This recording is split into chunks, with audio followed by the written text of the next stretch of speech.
Yeah.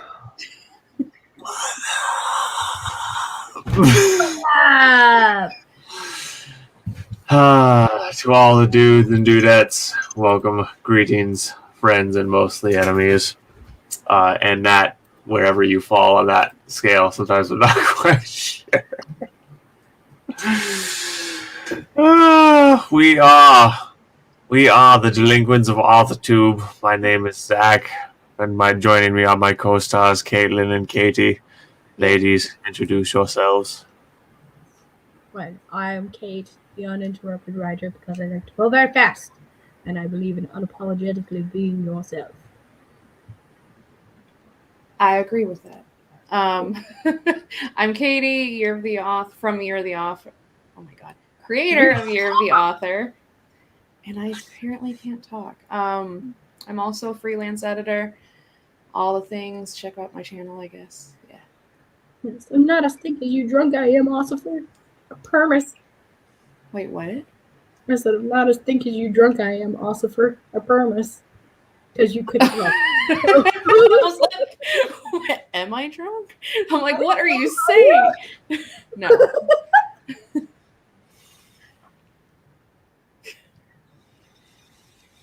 Zach's just like asleep. Allergy meds, man. I have these prescription allergy meds. It's called hydroxyzine, and I usually need way more than you're supposed to take to get any relief from just having my fucking nose run like nothing. And so I took a 4x dose like I normally do, and let me tell you, I am sleepy.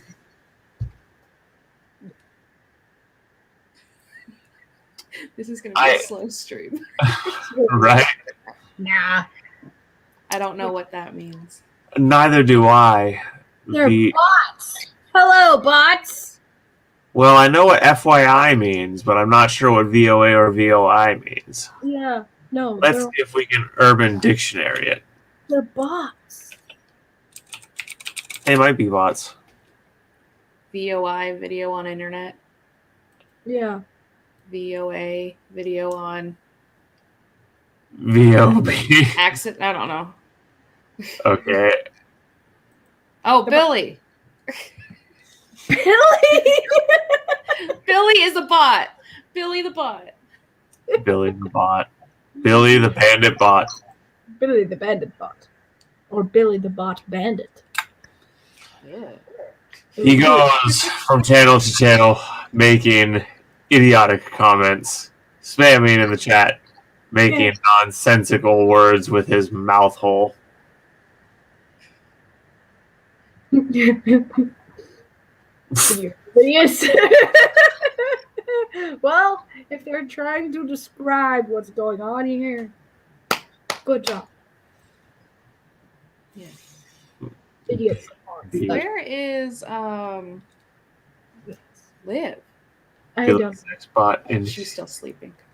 Probably. No one wants to fire up that sex bot. Only a quarter? You're a cheapo. Right? It's like I'll give you a suck and tug, just 1/4. Insert right in the coin slot.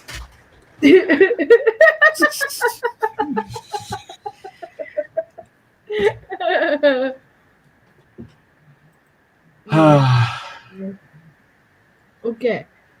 So what has everyone been up to? Different day with me. Trying to get my dad's place sold and all that. Still going to my data job and all that shit. Oh, we haven't asked. How's Julie? Or is that something you don't want to talk on the live about? I mean, if it was going fine, I'd talk about it. No, Julie's not seeing me anymore. I asked her out on a date when I got back from my trip, and she said she was seeing someone else. It is what it is. I wish her well. I really liked her, though. It really sucks. Oh. You'll find someone else. Hopefully. Hey, maybe you'll get another customer who's single. Because isn't that how you met her? Sorry, what was that? Wasn't she like your customer? Oh, yeah. Yeah, she did start out as one of my clients. Exactly. That is correct. And yes, Billy, we did see the Nazi bot. Well, whether it was a Nazi bot or an actual Nazi person. Yeah. Very, very suspicious either way, but... Yes. It's like someone is sicking bots on us. And it's not the first. I think it's not just us, but also just specifically my channel, because I've noticed some really weird bot activity from my channel ever since I started advertising videos. Yeah. Shit's crazy. Yep. Them's the dreams. Them's the dreams. Named Sunday, Monday, Tuesday, Wednesday, Thursday. She asked me out, for the record. She started flirting first. Just so that's... Yeah, because you guys like hung out twice, didn't you? Caitlin, I think... Yeah, there's like a hissing sound. I think your setup is doing that hiss again. Okay. I fixed it. Okay. Hey, Liv. Yep, it was Caitlin. God damn it, Caitlin. What? Because sometimes it does it and sometimes it doesn't. Hey, you updated your picture. Wow. Hey. You look very festive. Oh, right. Very, very in season. Yes. Billy got her. You didn't even spell her name right, so... Yeah. It's not even like you're with some random person, Billy.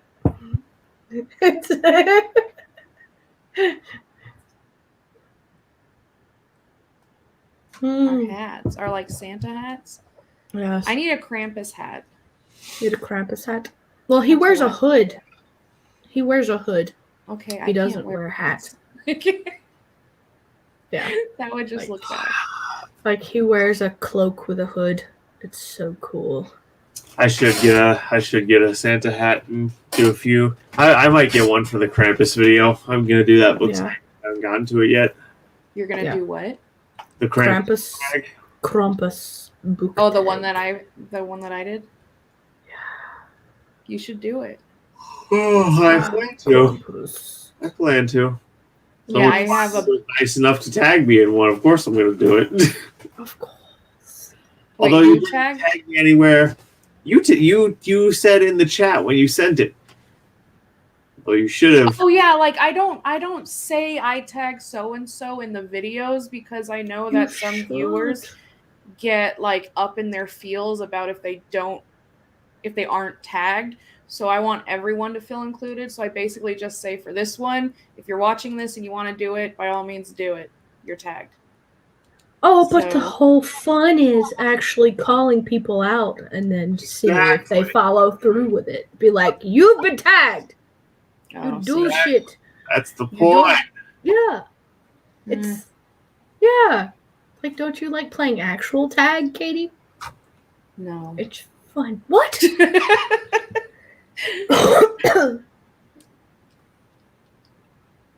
I want to get a Santa hat that's like black and orange, so I can wear it for like Christmas or Halloween, or just year round. Now, would it be orange with a black band of fur or black with an orange band of fur? Black with an orange band. Yeah, that's what I would do too.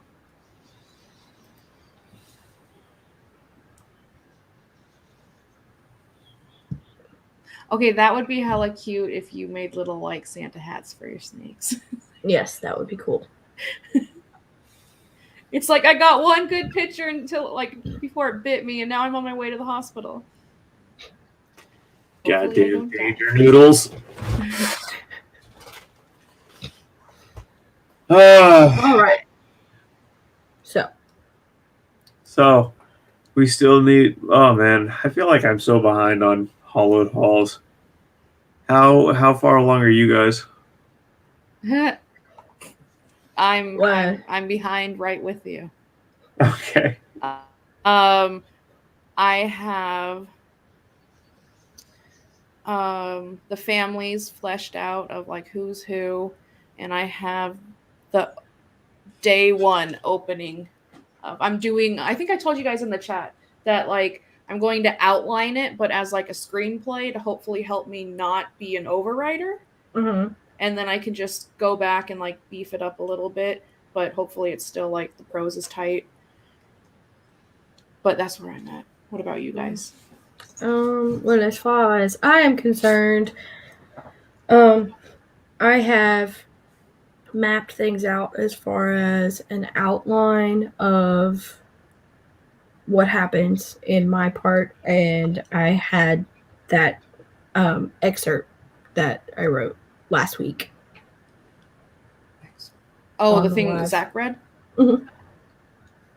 Nice. Yep.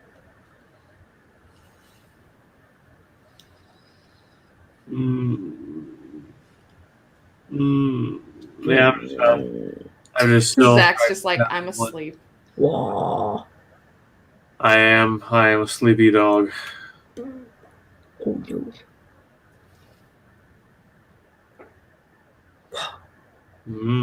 She changed it to a red-green snack. Ooh. Festive snack.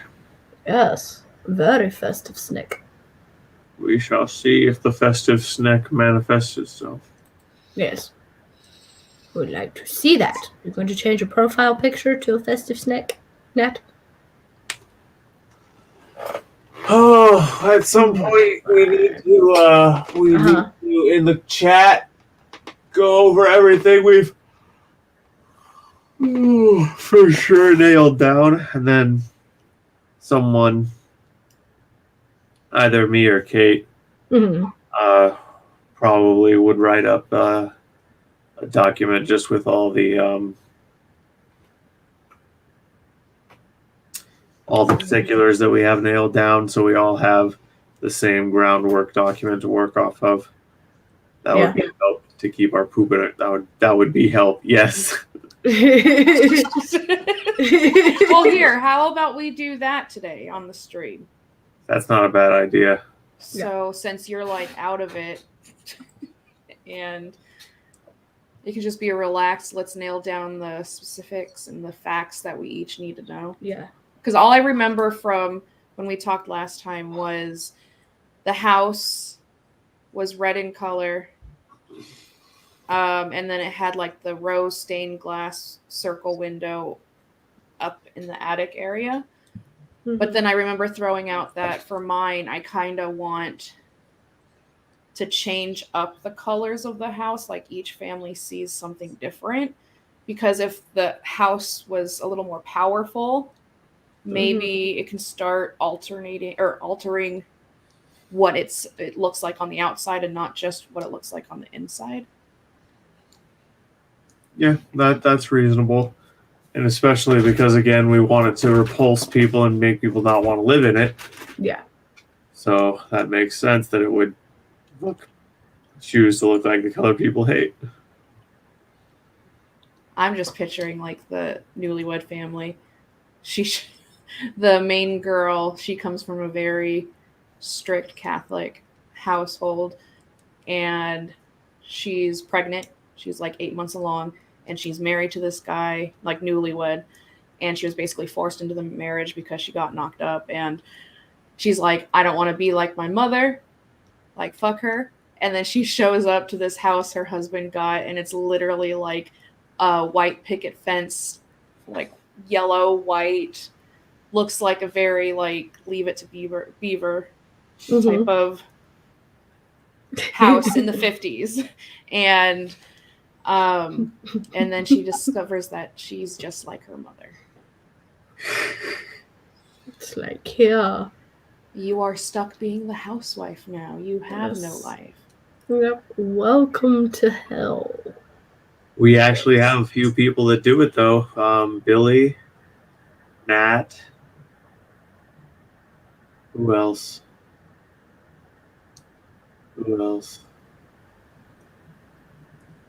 What?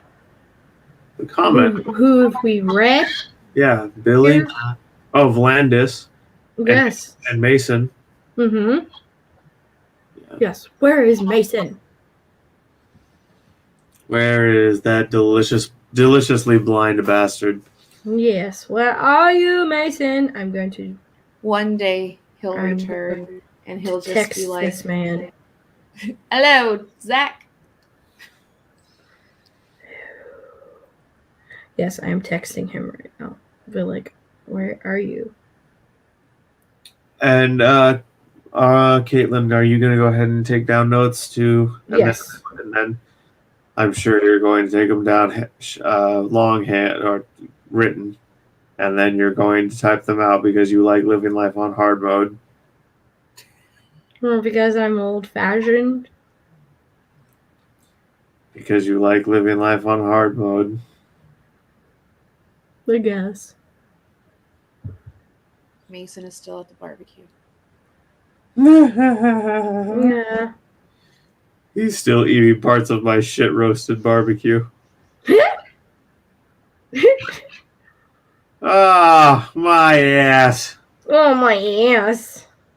Oh wait, Nat, is your new section of story done? Or are you gonna hold off until Saturday to read it?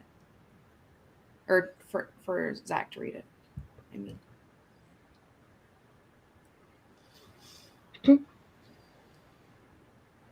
Well, I'm telling him, I said, hey, we're live, and Zack misses you.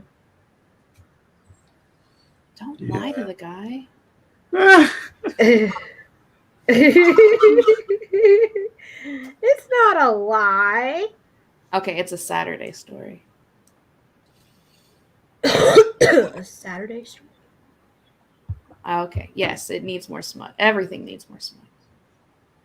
Writing a sexual story. I like how you put the pronunciation.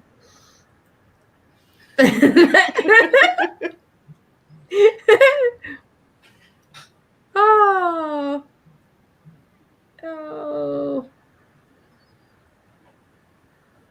Right. I wrote a good number of those. If you really look for it, you can find my all poetry page where there's a bunch of my edgy teenage poetry. Where at? So, I just said all poetry. What's all poetry? I've never heard of it. It's a website. Oh, okay. Yeah.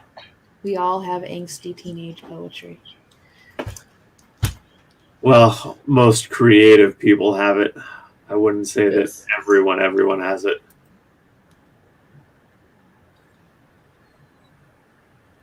You mispronounced Harry Pooper. Yes. And the bathroom of 1,000 struggles.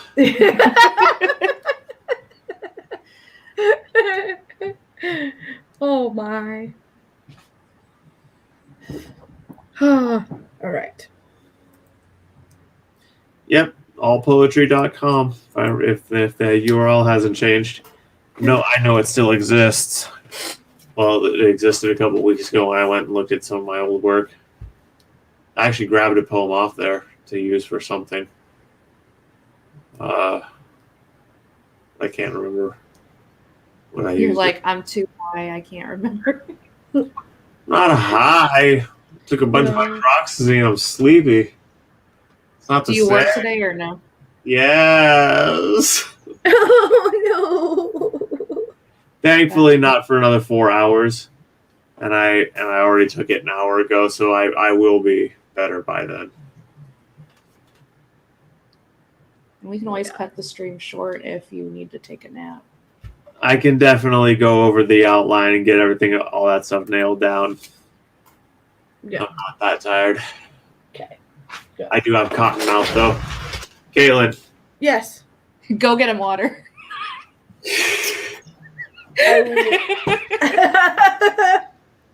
No, I was just gonna say, nail down a few details that you remember while I'm gone, getting a delicious sugary snack, and then we'll continue. I'll start pitching stuff that I remember that I might be the only one who remembers it. Who knows? Okay. Maybe not. I don't know. Right. Yeah. You're like, no, the whole going and getting him water is not yet. We're working on it.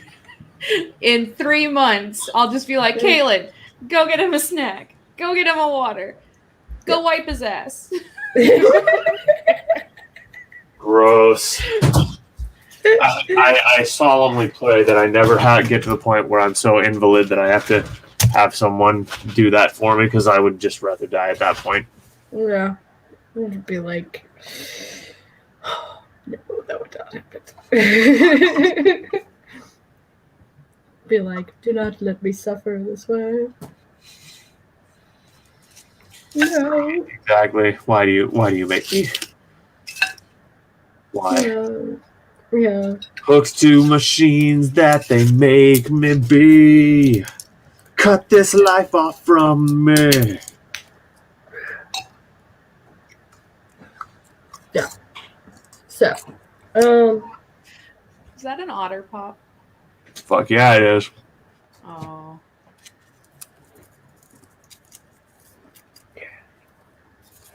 all right. Billy, what are you baking? Boom. What's up, Billy? Working and in chat. Working My life. like you are at your place of employ. Just no mint, just employ. Yep. Exactly. Well, it fits. I have a theory. That Billy lives in Flint, Michigan, and suffers from lead poisoning, and that's why he is the way he is. You like a wall licker?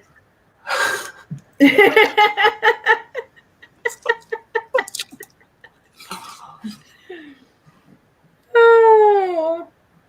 They are called pup pastries. Wait, are they like fancy treats for your dog? Are you that kind of person? Oh no. We hope not. I bet he has a stroller for his dog. Oh no. God. Or maybe like a little doggy backpack. He like wears those his... people. Seriously, those people need to be taken out and horsewhipped.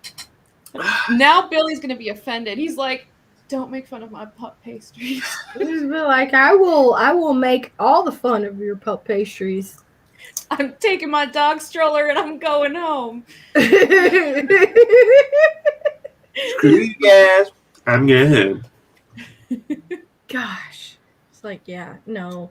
Or those people that used to come into the pet store and they would buy clothes for their dog. I'm like, what is wrong with you people? I mean, there's like loving your animal, your pet, and then there's like treating your animal like it's a toddler. Yeah. Like horsewhipped. Yes. Granted, if I had a cat, they do have cat strollers, so you can go outside and walk your cat. And did you know that some can actually train their cat to get on a leash to go for a walk? Well, yes, I know, and that completely that negates cool. That completely negates the point of a stroller. I mean, because I used to take Raven out on a harness. Sometimes, yeah. And they just run up a tree, and you're like, "Come down." Oh yeah, no, because this poor baby, she thought she was a dog there for a minute. It was funny. Yeah, she's the doggest cat I have ever met in my whole life. And I would take her out for a walk and she would see like actually people out there like walking their dogs and stuff, and then she would try to act like them, which was really funny. Oh, that's adorable. Yeah. We were like, nope, you are not a dog. You are the furthest thing from a dog. Dogs do not run and jump on every mailbox down the street. You know, as we are walking. They could if they wanted to. They could if they wanted to, but that is not how that works. Oh, and now No. I just saw Nat's comment. Yes, horsewhipped.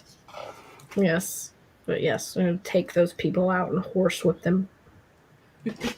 Why they smirk. Spit in their mouth, but they'd probably like it. Yes. Oh, that's. Wait, did you just say you'd spit in their mouth? Yep. Yes, but they would probably like it. They probably. Oh, that means they would also probably enjoy the horsewhipping. Negate the whole point of the punishment. They're just into pony play. It's like, why? Those people, I don't want to get into it. Caitlin, are you going to start taking down notes? Well, I'm sitting here with a notepad and a pen, man. Okay. And we're talking about all the, other things. For that, we got the house. It has the rose window. Dogs hump mailboxes. Dogs hump mailboxes. They don't literally jump on top of mailboxes, though. It's like, oh, hey, here's a mailbox. I'm going to literally jump from mailbox to mailbox all the way down the street. Nah, you should. You should keep it, Zack. I just need a story where like the most bizarre shit happens and just everyone is like sacrificed, and then it's just Zack waking up on a like ordinary day, and it was all just a dream, and he was just really high on space dust. You don't go to sleep if you're high on space dust. Okay, fine. He woke up from a coma. Like, I don't know. He woke up from something. And then, yeah, maybe there's just a whole bunch of dead bodies around him. He's like, oh, it happened again. Oh, is it because... Finally, someone gets it. Yes. Okay, so the house. Because that's how it goes. So the house has the stained glass rose window up in the attic. In my story, there's 2 bedrooms upstairs. So I don't know how do you have your house set up, Zack and Caitlin? Well, I haven't really started setting it up yet because my characters haven't gotten there. Mm-hmm. But I just had the house that we all discussed in mind, and remember we were sharing pictures, so I was kind of picturing a house kind of like those pictures, and the big rose window and the rust red paint, the wraparound porch. Mm-hmm. And then let me see if I still have the picture. I should, because this is what I ended up drawing. It's a very bad drawing. I still need to do an actual better one, but this was what I have for what we were talking about last time. Mm-hmm. That's not bad. What? I said that's not bad. Oh, cool. Okay. Yeah.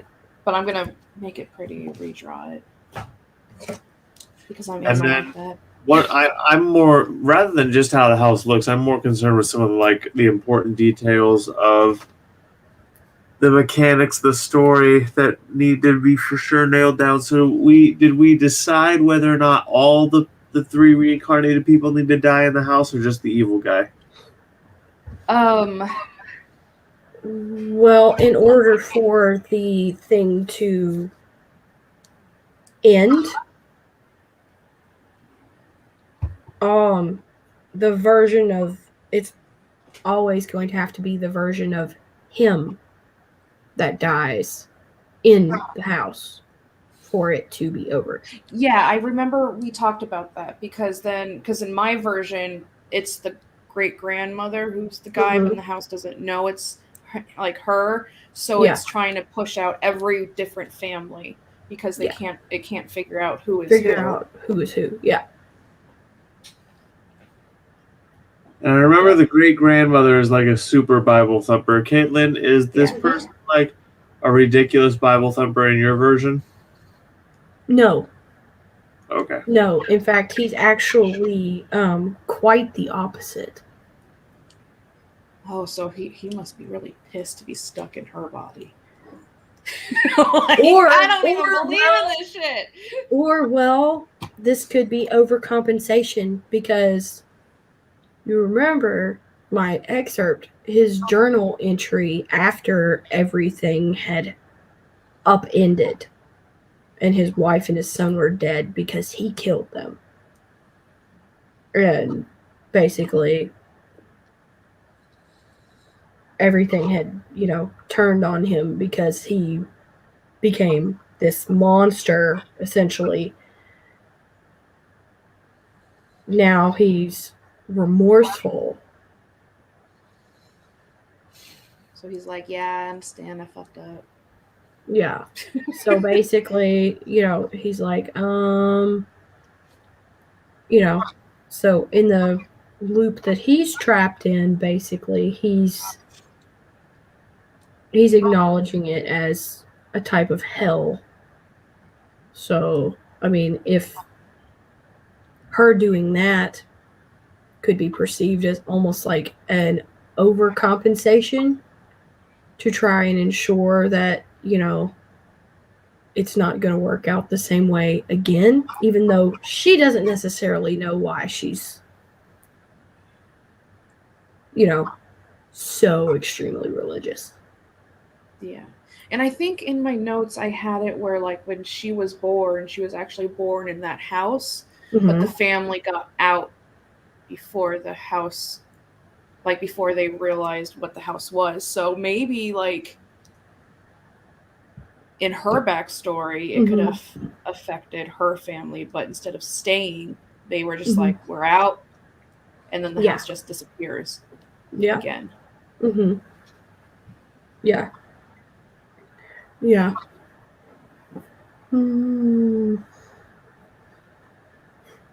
Yeah, because because sometimes, people have common sense and they're like, hey, we noticed that something is going on here that's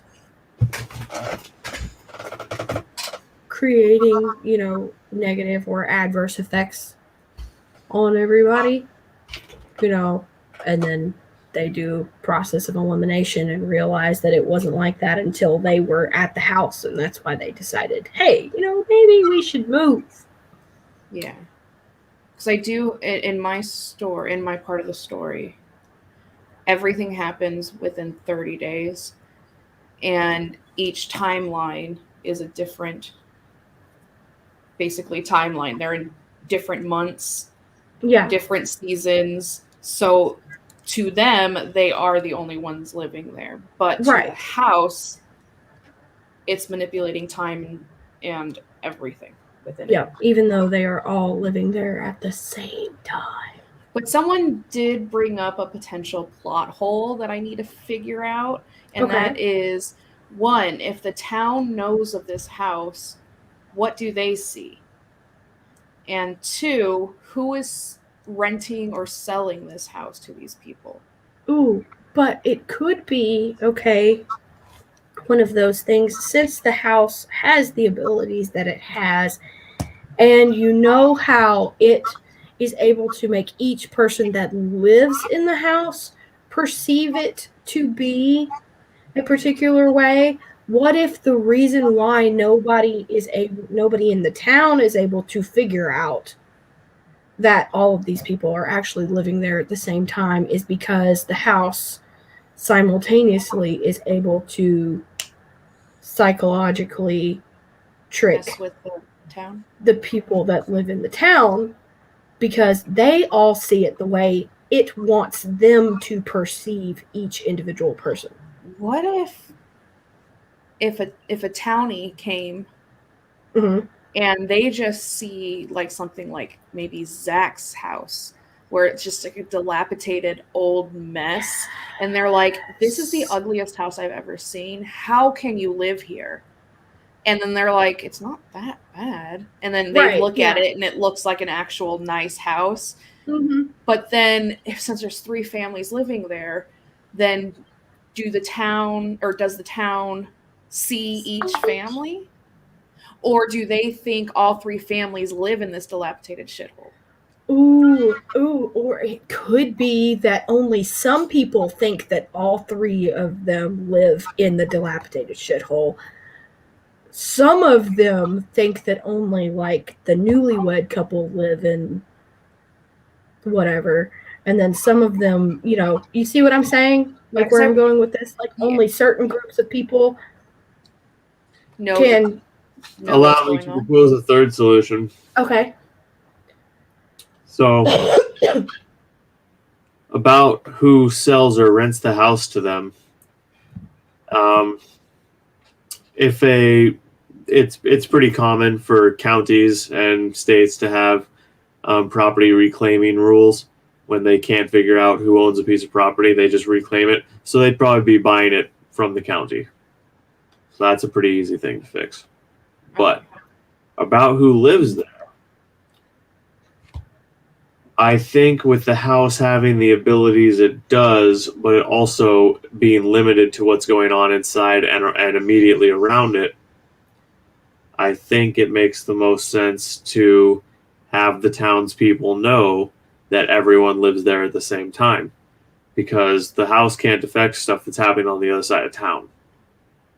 So people would know that all these people live there. But then each other, they don't realize. Because I remember the last time we talked, you mentioned something, Zach, where after my part of the story is over, it ends with the guy who, like, he's the only survivor, who's, like, the potential first known serial killer, getting interviewed by the news. And she asks, so did the other people, like, it was something like, did the other people all die in this house fire? And he's like, what are you talking about? There was just me. But then she thought, like, there's 2 other families. And then that kind of reveals the secret that they were all in the same house at the same time. And all the noises and hauntings were actually people just living and existing in that place. Yeah. Exactly. And see, that makes it a really good twist to your endings, to the ending of your section. It makes it like really hard hitting, like, oh wow, what the fuck? Yeah. Yeah. And then like not a lot of town people come by. Like the guy, his section is during October, so during Halloween time. And I'm gonna have where, like, you know how kids used to be like, I dare you to go ring the doorbell, or I dare, like, little stupid dares like that. Ding dong ditch. Yeah, I want something like that to happen with a group of kids. And, like, I don't know exactly what yet, but they go and they're on their bicycles and they go up to the porch, and then something happens where, like, maybe they could hear the other kids playing around the porch, but to them there's no one there, or something where there's like interaction with all 3 families, but more interaction with the town people, so I can explain away plot holes, because that's going to be my biggest plot hole is, well, if the town knows this is here, why don't the people living in the houses, like, when people say, like, oh, you're living in that house with like 3 families. Okay, because you could use that as very, like, interesting foreshadowing.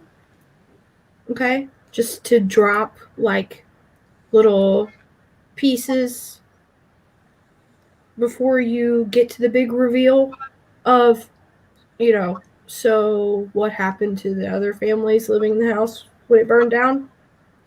If you, like, have, like, each set of them interact with their neighbors, then, you can have them, like, ask questions that seem really weird. The only downside of the neighbor part is, like, the way I had it written up is the house is pretty far from town. Mm-hmm. Like, it's on the outskirts. There's a lot of land. And I think that makes sense to do it that way. Because it gives you just the people could still go there and interact, and you could still create chances to have people come and create that foreshadowing that Kate is talking about, but it wouldn't be constant, and so the people wouldn't be constantly getting reminded of this thing and you know, have so many clues that they should have figured it out. Because what we need to also remember is the house can affect your mind. So the house could just be fucking with them and making them forget things, mixing us scrambling their minds, so that even if they were starting to figure it out, they would forget. So it's not I'd have to play that up if, like, town people did come. Something with, like, all of a sudden they come completely healthy, but they leave with a headache or their nose starts bleeding or something where, like, the visit's cut short for some weird reason and they just bounce. Right. And I do have, in the first family, with the great-grandma taking care of her great-grandchildren, the mother just, like, dumps her kids and she goes to the next town over, which is bigger than the town that the house is near, to find work. And then she ends up, like, offing herself, like, a week or so later. And I want there to be something like when she entered the house, something left with her. Like she's haunted by it or something, because now that she's been inside of it, she's still connected to the family. Did she get mind and just being in the house was enough to really fuck her up. Did she take something with her from the house? Well, Caitlin, she literally just said that. What do you mean? No, I mean, like, I take an actual, like an physical, object? Like an actual physical thing. Okay, I see where you're going with this. Like maybe... Because he was making the point that the house can't affect people if they're, like, all the way across town. Or, you know. Oh, yeah. So with her only having been in there, like, temporarily... and then going all the way to, you know, the next town, she would be far enough away from it that any residue that it had as far as a grasp would be minimal and wouldn't be enough to push her to kill herself. So what if she took a physical object that was in the house? Yeah, like maybe like a picture or like something that seemed valuable. What would make the most valuable? What would make the most sense is she took something that the original dude that made the house also carved out of wood from that forest, like a figurine or a I don't know, like a wooden bowl or something. Like, oh, I need a big fruit bowl for my table. Grandma, can I have this? And it's carved from the same forest. It's just like you just brought death into your house. Yes, death by fruit bowl. They find her and it's just like covering her face. It's like, what's under the bowl? I don't want to look at it. Or her body is laying decapitated on the floor and somehow her head is in the fruit bowl on her table. Oh, that'd be fucking gnarly. That would be cool. But like, what if it was, well, no, they had cameras back then, but they didn't have like Polaroid, so that wouldn't work. I was thinking, what if she took a snapshot, one last picture with her kids, and it got the house, and then when she got it developed or something, she was like, I don't remember the house looking like this, and it's the actual dilapidated shithole. But like when she was there, it was like that ugly brown color. Mm-hmm. And not like, since it's like ugly colors that are trying to like repel them. Uh-huh. I don't know. What do you think about that? Or do you think there should be a more... Well, it shouldn't look like a dilapidated shithole in any of your stories yet. It should only actually look that way in mine.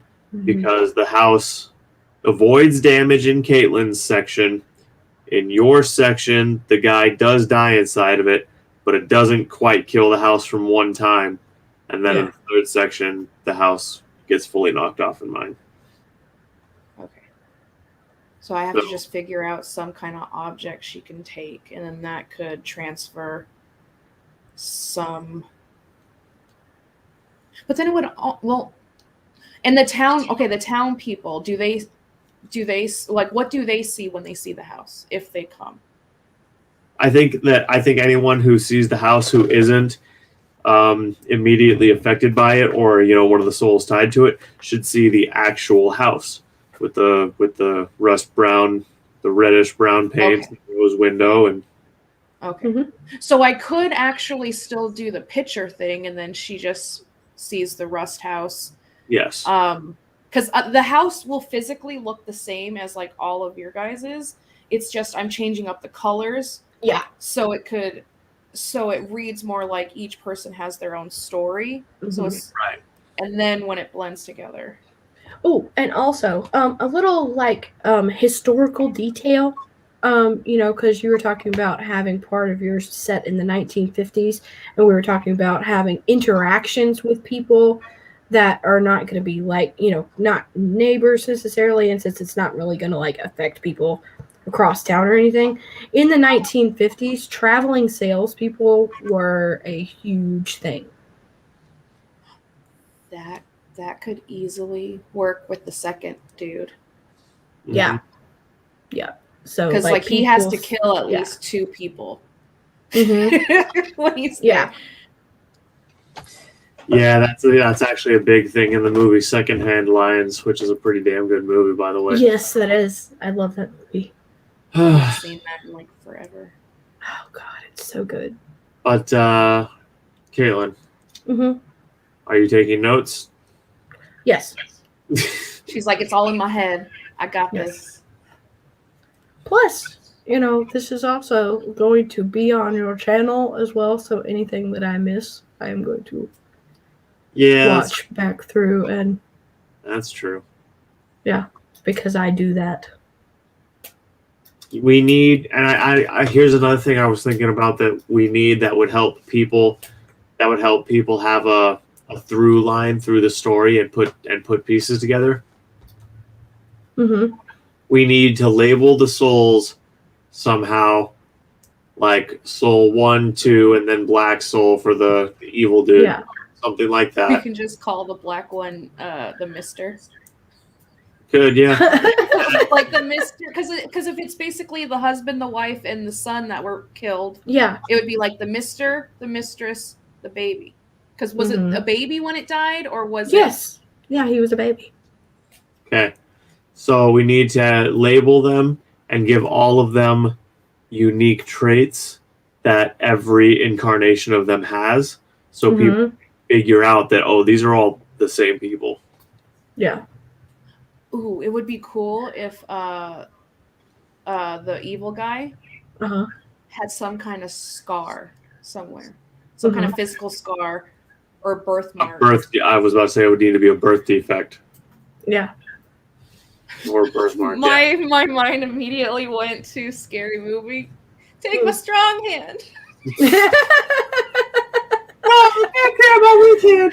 It's not strong enough. Take my little hand. Jesus Christ. But that...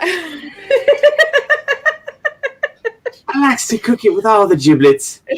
Penises and vaginas. That dude made that movie. Yes. For me, he wasn't my favorite part at all. I liked the bird more than I liked him, to be quite honest. The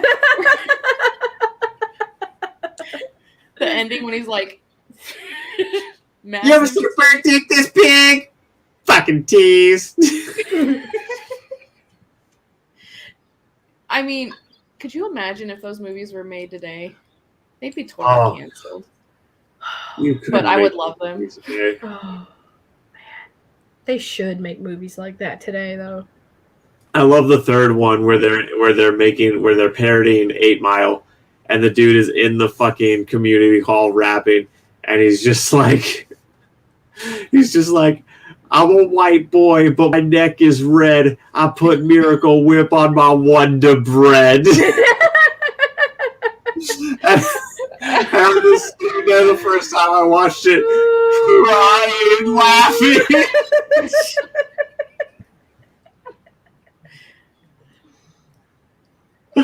Oh my God. Yes. But yeah, so we need to pick some traits for the character. I go for strong hand. Use my strong hand. Or what's another physical disability that's not going to be too on the nose? Color blindness. Deaf in one ear. Mm-hmm. A few fingers on a certain hand don't work. What if you're just like missing your pinky? Like missing pinky on? Yeah. Missing one of his pinkies. Just wasn't born with it. Yeah. There's different colored eyes. Yeah. But that might be a little too on the nose that something's... No, that's perfect. It should definitely have all of them have that in common. Yeah. Yeah. So having dual colored eyes. So what race is the main bad dude? Because mine is an old black lady. So if she had like one brown eye, like one blue eye, or maybe hazel eyes, or I don't know if. Well, he's white. Zack, who is yours?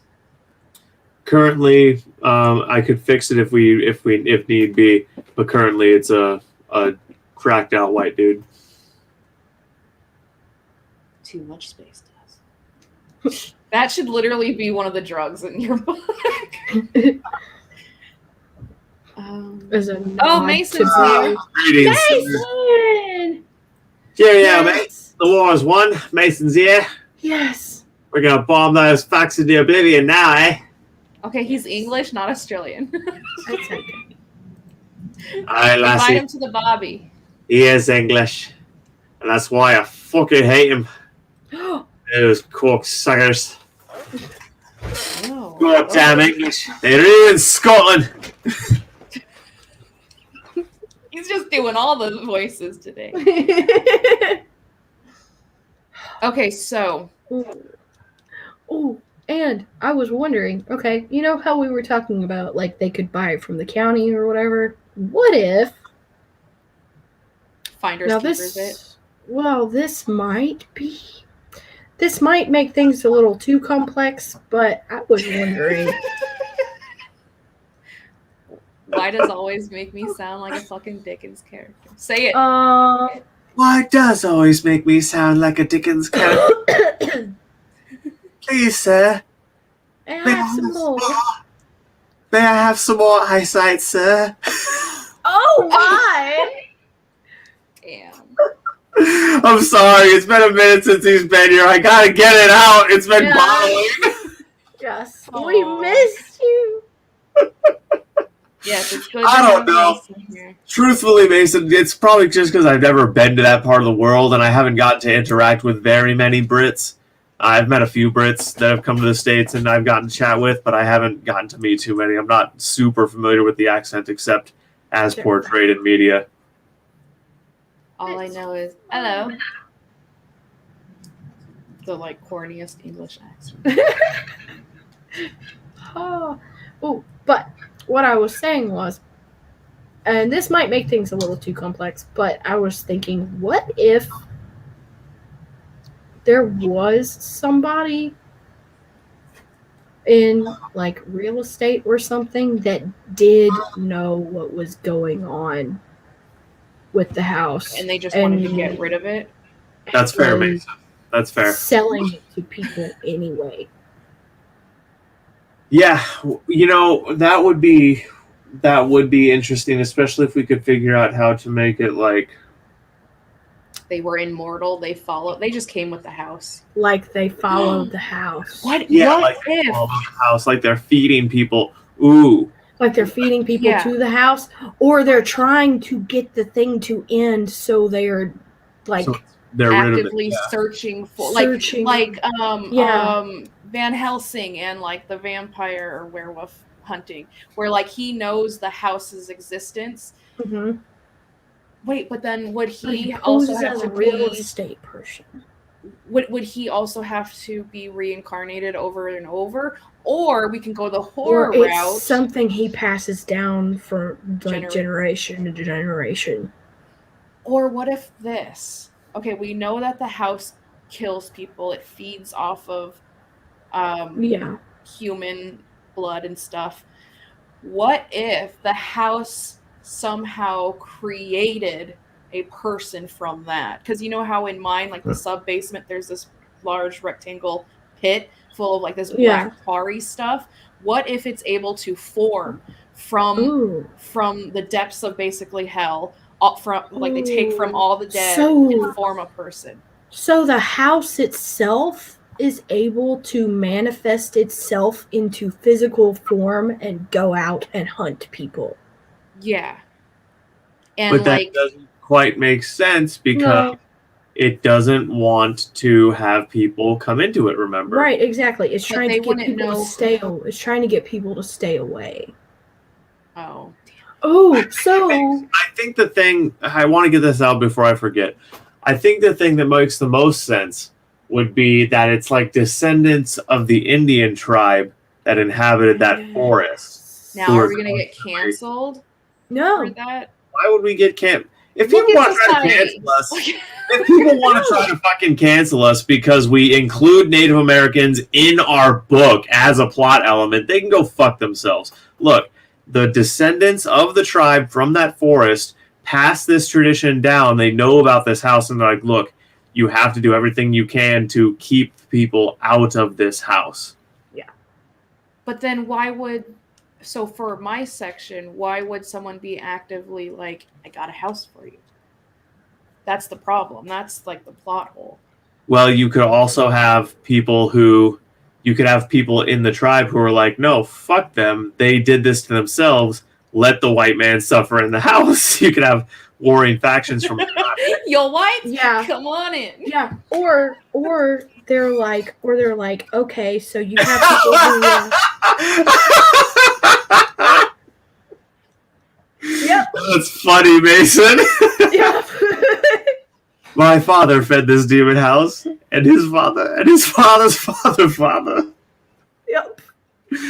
That's good. I'm gonna need a POV from that point of view. Just I'm not. Be like, I'm also not worried about getting canceled.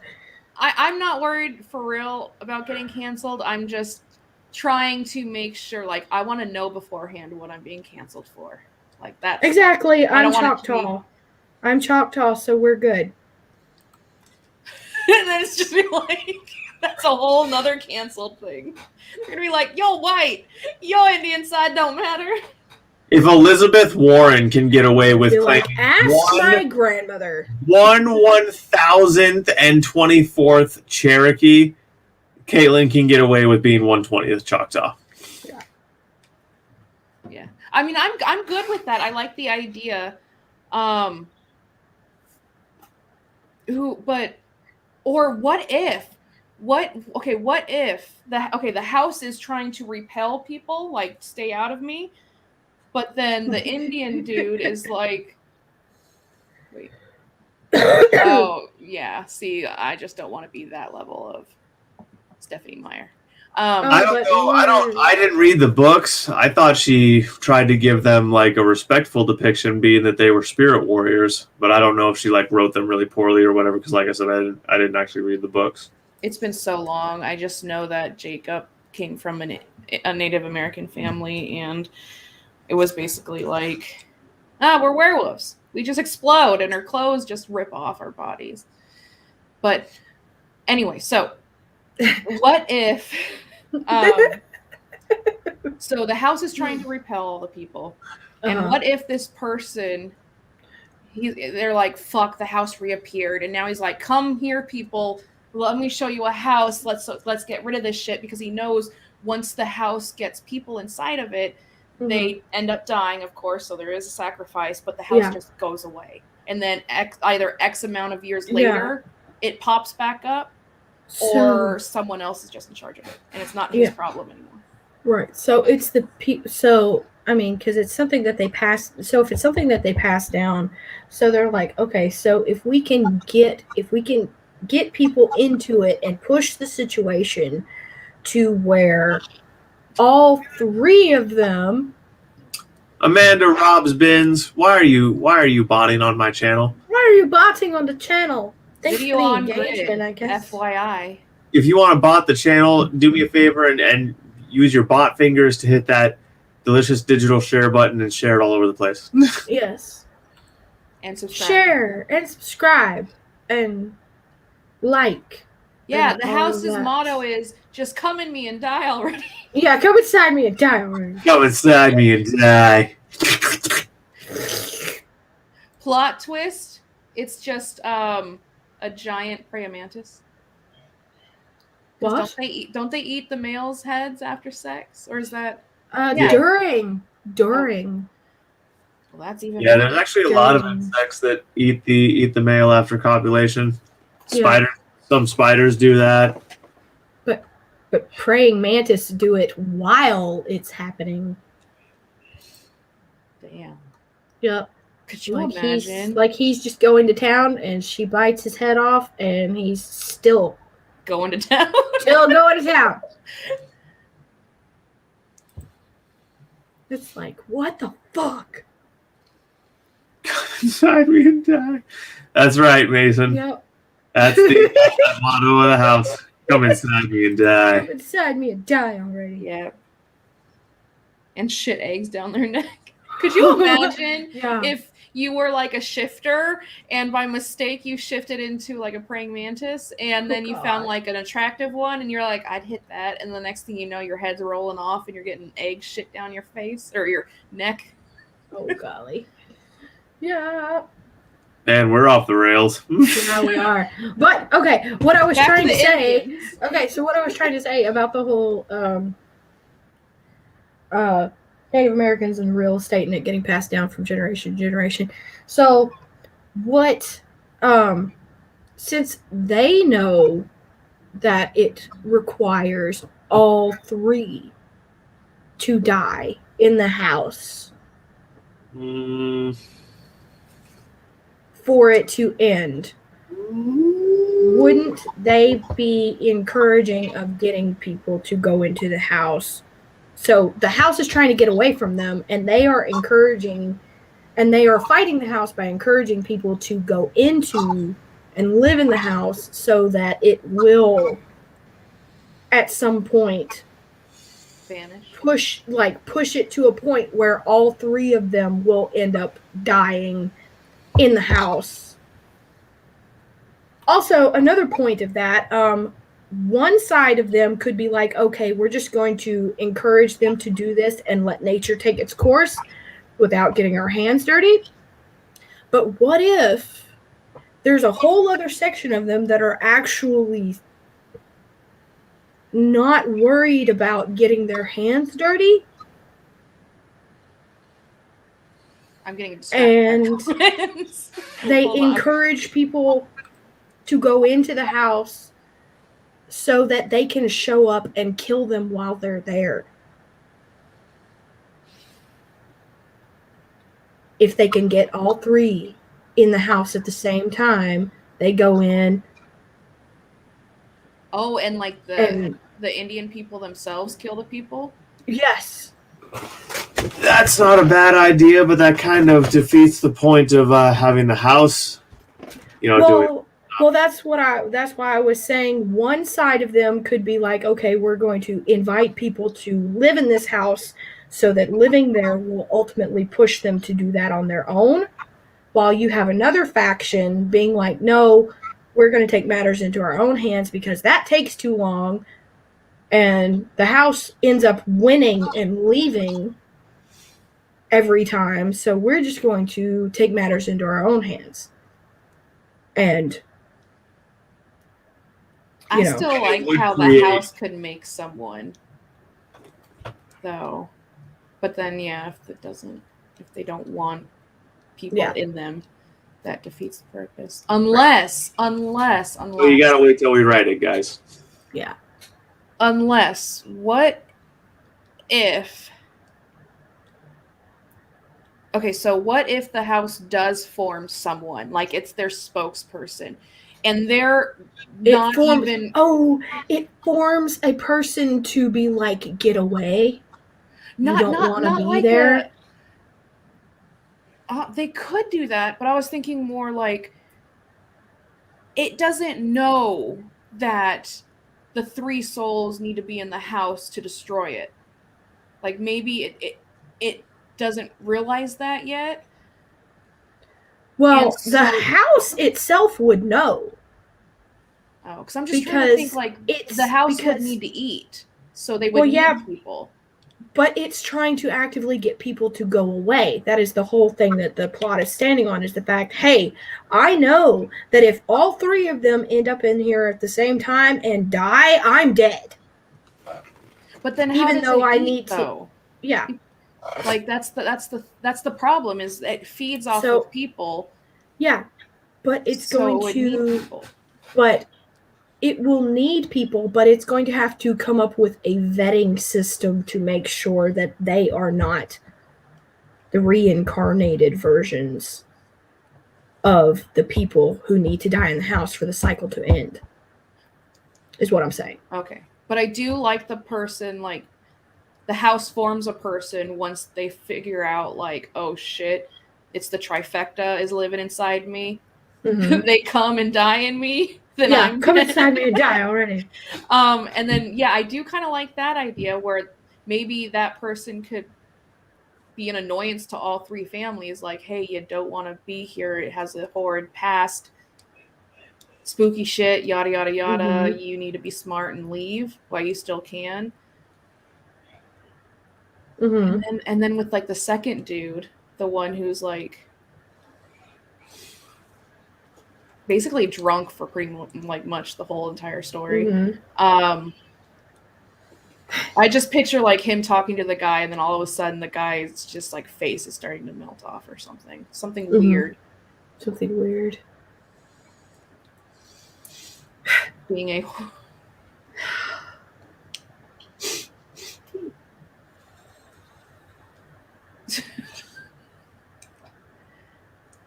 I mean, it could be fun.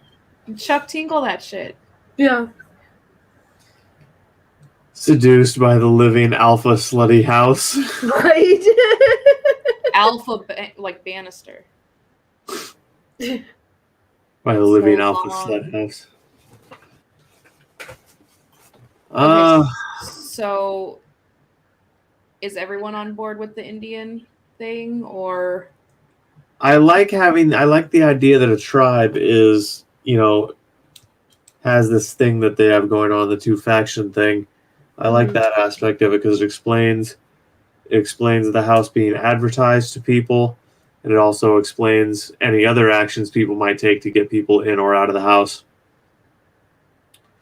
What I don't really like, I don't think there's necessarily room in the story for the house making that person. Because, like, how would your story do that? Unless your people are druggies. So your people are drugs. They're just one giant drug at this point. I am a drug. I mean, they could be like so fucked up that they're creating this person within their own mind, and they only see them in the house. Since your people find the dilapidated house, no one really needs to go outside to warn people to stay the fuck out of him. If it's just like a crack house. Yeah. And I don't know. Well, see, I think the thing with the house creating an avatar could work if it existed only inside the house. But I think the idea of it going out and about is self-defeating for some of the elements of the story, because the whole point is it's supposed to be, this is a haunted house story.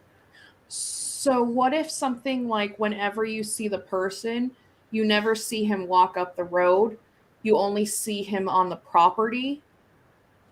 And like, because I can see him like walking away, and then when like the front door closes, he just looks back at the house and turns into a black puddle, like falls like water. Right. Or something like that, maybe. And with that in mind, we need to. This is one of the things I'm talking about. With we need to make notes and like set very specific rules, like how far away from the house can he get? Does it have conditions? Like yeah, if the door is open, he can keep going at it. He can go as far as he wants, but the second the door closes, he gets destroyed. Can he go 100 feet? Can he go 100 feet in any direction, or does he have to stay on land? You know what? What are the rules? So for mine, there's just a plot of like dried grass, and beyond that is like not really dried grass. And think of like a normal front yard, like that has a lot of land. There's a big tree. The backyard has plain land. So maybe like, I don't know, because like I'd say beyond the driveway, the house has no reach. But within the driveway area, the house has control. Mm-hmm. Well, because most mythos, when it comes to haunted houses, anybody that actually died in the house, they have no way of leaving the lawn. So however long the plot is that the house is on is the parameters in which they have to stay. Anything past that, they can't. Unless, of course, it's October the 31st, and then they can go wherever they want to. It's like fair game. Yeah. Let's say that wherever the house lands, there's like maybe a square of dead grass around somewhere between like 50 and 100 feet on all sides. Yeah. And the avatar of the house can inhabit the house and that area. Okay, wait, say that one more time. Sorry. So Okay, can you do it for me? sorry. You said that there was a patch of dead grass surrounding the house, and that those are the parameters in which the avatar of the house can stay in. So that would make sense, because what if like the house is just on barren ground? Mm-hmm. So like everything outside of its perimeter is maybe able to grow and is lush and green, and then the actual land of the house is just like dried grass and dead. Because in my story, there's this big like dead tree thing. Yeah. Ooh. That could be a very interesting thing, too, because in the 1950s, they were very obsessed with putting down sod. That was one of the things. Like, is that like the grown grass stuff? Yeah, like they get it in like sheets, almost like rolling out carpet, and exactly like that. Yeah.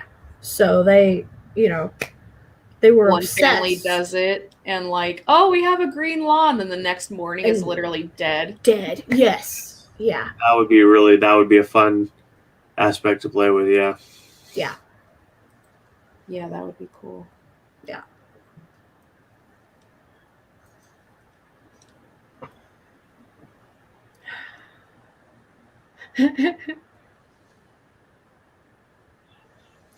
Strawberry fields forever.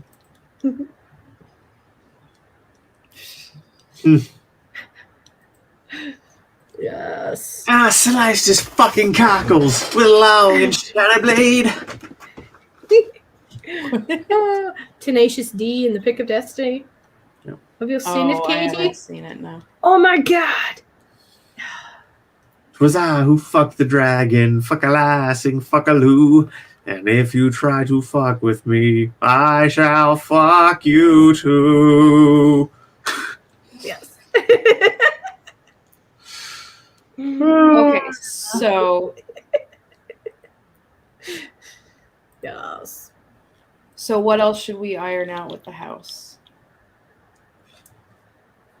Ooh, well, we still need to pick traits for the people. I think we have some pretty good ground rules for the house. We still need traits for the people, and we still need some things that they do during your guys' sections that I can reference in mine. Okay, so for mine, when the grandmother is finally dead, she dies in the master bedroom, and her blood is turned black, and it sets the room on fire. So, like, remember, Zach, in yours, they would go into the house and they'd be like, it smells like fire. Then they find the master bedroom and it's all burnt up, but the other parts of the house are like untouched. So that can be a crossover from... Right, like the house is trying to heal and it's having the hardest time with the deepest scar. That's good. Okay, I like that. Yeah. Caitlin? Well, the only thing that I really have was that the thing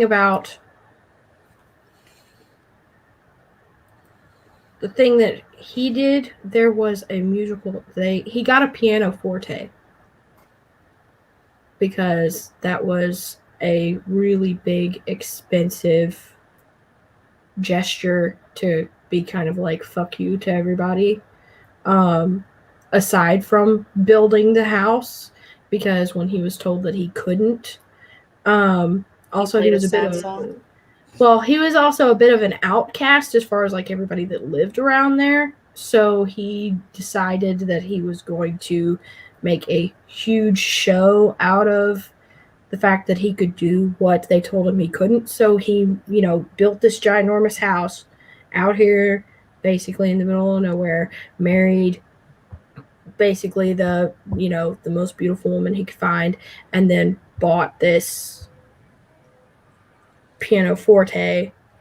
So I'm not sure if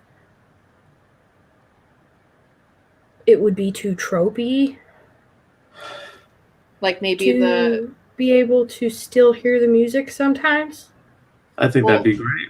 Well, what if okay, first, can you pull up a picture of a pianoforte? I don't know what that is. Okay. But what if, depending on like how old it would be, what if that's just still in the house? Because if that's something it could be, but he burned the house down, remember? But the house teleports away, remember? Yes. And maybe it could regenerate itself, and it We've could already only do. That, yeah. And like I said, that's a huge thing that he liked, and then maybe the grandma could like play it. She's like, I haven't seen one of these in years. Yes, because it's like old. Right. Very old. Because it was like the size of it was shaped like a regular. Ooh, that's good, Jason. That's good. I like that a lot. That's actually really good. We should take that. What if only the three main people could hear it? The three reincarnated people can hear it. Yeah. That's good. We're using that. It's like a jingle. Yeah. What do you get with Klondike bar? What would you do to avoid getting murdered in this house? For a Klondike bar. Yeah, because part of it, it's very, like, I don't know if you can see very well, but it's like... Oh, it's one of the fancy ones? Yeah, but it's smaller than your normal size piano, because that's what made them so popular. Was they were like, oh, hey, we don't have to have this big ass piano, but they were super expensive, and many of them actually had black keys and white minor key. I'm spacing on the word right now, but you know what I mean. It was the color was inverted. Yeah. So they were, considered like designer, and and they were super expensive, and only people who could spend lots and lots of money had them. So the dude built a house from the haunted forest, bought himself a nice expensive piano, then slaughtered the fuck out of his family while playing a jingle. Yeah. So do we want the piano to keep coming back with the house, or do we want it to just be music? And you know what I think would be cool? I think it would be really cool if the piano came back with Katie's and my version of the house. Yeah. But it didn't work. But the three people still heard music. Yeah. Yeah. Ooh, unless, okay, because pianofortes, by, most popularly are built from wood most of the time. So what if, okay, he had one built from the cursed wood? From the, and yes. It's not the house, actually. That's the haunted thing. It's the fucking fancy piano. No, well, I mean, the house. Because the house is made of the wood too, but but just like but the piano could be like an internal organ kind of thing. Yes, yeah, it's the heart of the house. Because that was his heart, not his family. Yeah. Was slaughtered. Right. Yeah. Yeah. Because he had it made for her.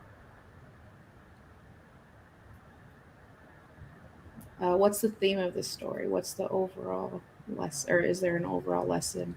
How do the lives of the characters tie together thematically? It's a haunted house book. I mean, you can't really get too deep with it. Yeah. I mean, I guess it could be like people not learning their lessons. Because I think you definitely can get fairly deep with a haunted house story. Yeah. But I think this is also something that doesn't have to be answered right now. It's going to be figured out as we go. We can let the story answer it for itself.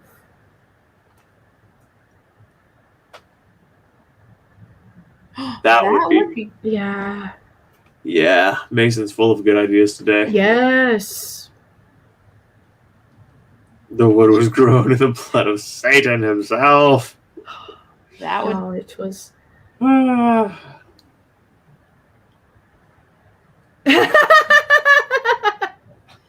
Yes. That pun is almost as clever as my ham-handed fucking blind jokes. Did I just compare you to me to insult you? Yes. And I do it again.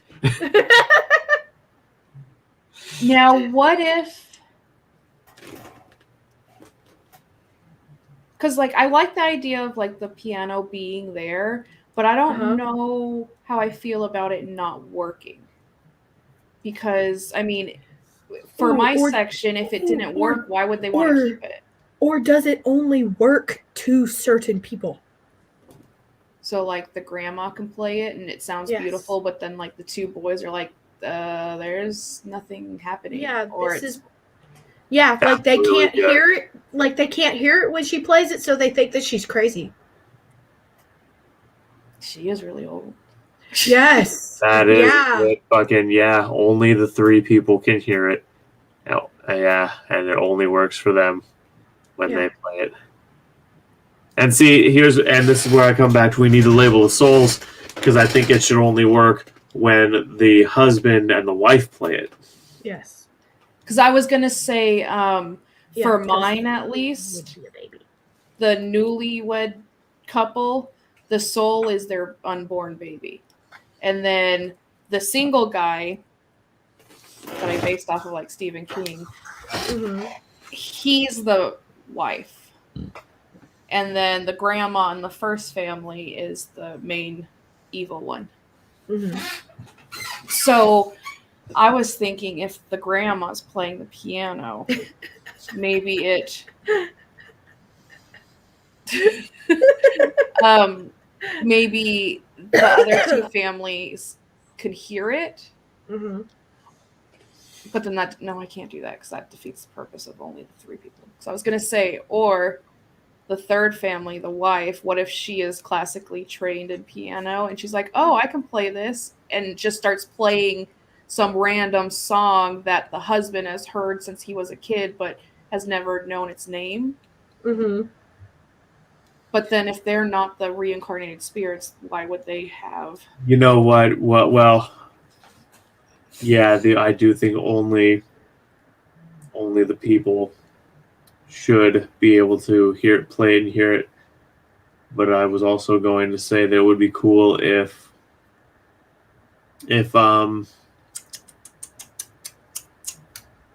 no matter what someone played on it, they heard like one of a few songs.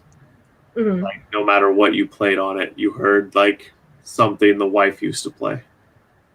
I think it should just be one song. That would be fine, yeah.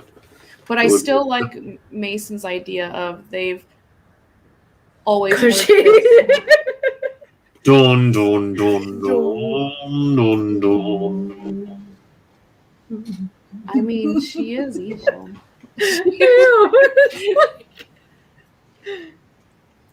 Oh, I don't know. Gosh.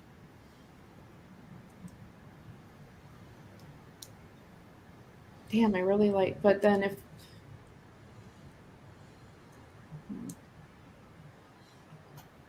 I'm trying to think of a way around only the 3 reincarnated people can hear the music, because I don't know how I'd be able to pull that off, because if all the hauntings are interacting with each other, how could the guy in the second family be able to hear the organ music or the well, it would sound disembodied. Okay, so like somebody in one, like, okay, so because they're all living in there simultaneously, so one of them living in one version of their reality is playing the piano, but dude can hear it in his version even though there is nobody there at the piano. No, I can understand that. But the third family, the newlyweds, since the reincarnated soul is the baby in her belly, because she doesn't have the kid until midway through the story, how would she be able to hear this? Unless the piano stuff didn't start up until she had the baby? Or maybe since she's cooking the baby already inside of her, she could hear it because that's what the baby would hear? Yeah, because the baby would hear it, yeah. Or what if she can play it because the baby knows how to play it? Right, yeah. Just go deep. Yes, yeah. Then get much deeper in the womb. Right, because at that moment, like, their blood is literally fused together, so that essentially they are the same person. Ooh, it would, no. I think that would be too much, but it would be cool if she had, like, dreams of Caitlin's family, like the original. Yeah. Like, I don't think that would be too much at all. That makes perfect sense. Yeah. Because, like, if the baby is the reincarnated baby, and maybe the baby always dies a baby. Holy shit. Yes, so that means Zack would have to have some kind of baby in his story, right? Unless... Crack baby. I was about to say I could have Vicky be pregnant. That wouldn't be too hard. But what were you going to say, Kate? Unless baby could be, like, we could use it broader and more metaphorically if necessary. Like, if the person was, I don't know, somehow rendered childlike. I knew you were going there. Special needs, like we need to go get him a jerf. Jerf has a speech impediment. Okay, he is not. You know. Jerf, perfect smart guy. He's a speech impediment. You stop making fun of Jerf. He never said it. Come on there. Jerf. His name is Jerf. And then all of a sudden he sits down and plays like Beethoven perfectly. Yeah. Exactly. Right, yeah. Oh, shit, I'm afraid to go to racing. I gotta leave. You know, I like music. I like the theater. I Let me play some favorite new. I still think you need to look up the Swedish Chef because that accent sounds just. But it's better though. The Swedish Chef from what again? The Muppets. The Muppets. University. Burgers. Yeah, but the thing about the Swedish Chef though is his words are not intelligible at all. I can understand Jerv. Oh, I can't. I can. I can understand him when he says his name. I'm Jerv. No, prepared your experience to refer to graduation. She has dreams of the baby playing piano.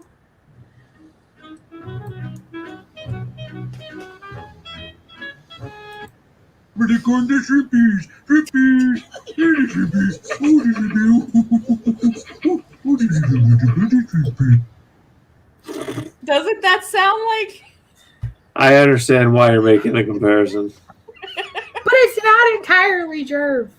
I know. Jerv is his own thing. It makes me think of it. Okay, so back to the baby. Mm-hmm. I don't know. I kind of like. It's Zack's story, so he has final say. But what if one of them did have a baby? And the moral of the story is don't be a crackhead with a kid, because your kid's going to like crawl around and accidentally find a bunch of crack, eat it, and die. I mean... But like the moral of the entire story? Oh, no, of his story. Also, don't go into the weird fucking crack house thing. It's haunted.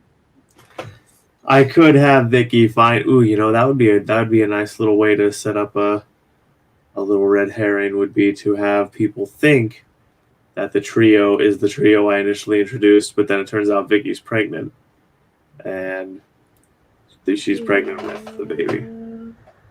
Now, how far along would she be? Like, would she even know herself that she's pregnant? Well, I could never find out during the story. Mm-hmm. So she wouldn't actually physically have the baby, though, in your story. She would just be pregnant. Right. Okay. Because that would actually be pretty interesting way to put, like, well, see... Which would be great, because that would give her the motivation she needs to get... Because in my story, there's it was a important part of my through line, to get everyone to stop doing drugs at some point. And that would be the perfect reason that convinced her to get the trio off drugs. She's like, finding out she's pregnant. Yeah, this is going to be a little damaging to our crack habit. So I can either abort it or we have to stop doing drugs. It's like, and then one of the smart ass people would be like, well, you have to stop doing drugs. We don't. That would be Jeff. Jerf. No, his name is Jeff. His name's Jeff. Oh, it's Jerf. Jerf, isn't it? Jerf in the cricket. Jerf in the cricket. Oh my god, he did so many drugs and got a speech. That would be hilarious. If we buried a speech in Pieper, yeah. He was buried. Stevie B. Here's bird. Reading. I want Wendy's burger. Sounds so good right now. Yes. I do enjoy eating Borgor. Borgor. Katie, have you never had a burger? A burger? Yes. Like, not... Borgor. Come, my friends. Come to the magical land of Wendy's, where we will feast on our bees' sugar's.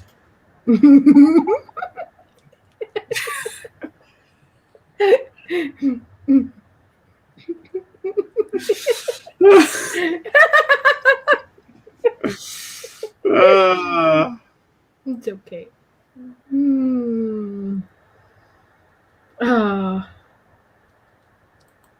Nah. Oh man. Yep. And so. For your wendification. Wendification. What exactly is wendification? Is that the process by which you make all women gingers? Because I'm here for it. Or, you're... They're just going to be gingers in Nat's story. On your throne of shit. I am the king of all shit upon my golden shit throne, where I shit most handsomely. Yes.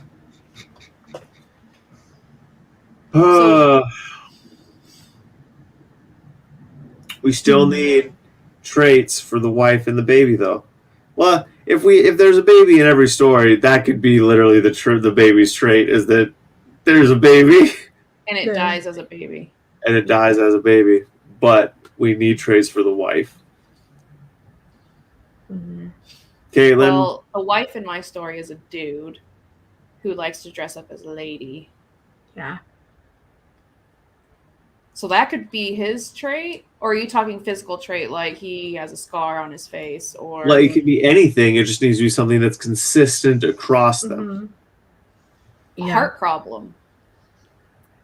Heart murmur. Heartworms. Heartworms? I'd be like, yes, that is very, very unique because you're the only human that can get a dog's disease. Hey, maybe he's a shifter. Hola, Dark Queen. Hi. Hello, darling. Welcome. So the evil dude is missing a pinky. How are they going to play piano? I just thought of that. Because is he the one playing piano or the wife? There's one-handed piano music. You can play it with 9 fingers. Well, she is the one that plays piano, but I mean, if she teaches him to play piano, even while he's missing a finger, that's... Okay, wait. So, damn, I don't know if that would work then. Because if the guy in my story is the girl, then he'd have to play the music, not the grandma. Well, I'm saying that's a woman thing, though, Mason. I'm saying if she taught him to play the piano.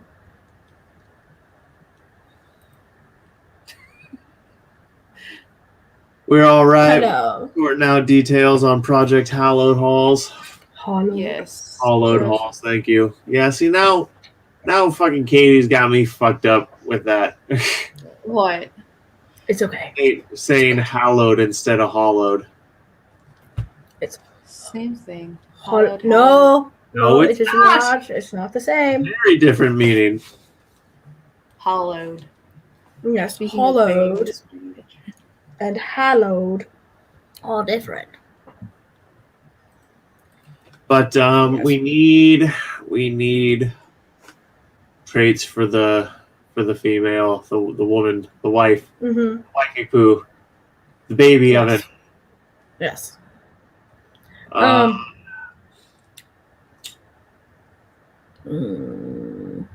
know. All of them have red hair. No. Yes. I cannot have a dude ginger. Why not? Okay, so Rupert, what's his face from Harry Potter, will play my second dude. That's right. Yeah, they have red hair and green eyes. He's gonna be like the weirdest looking dude. Of course, he's a serial killer. Hey, my brother Joel resents that. He's Cletus Cassidy, man. Is what? It's a Spider-Man reference. Oh. Who's Nietzsche? Maybe that's Dark's name in real life. I'm like, what?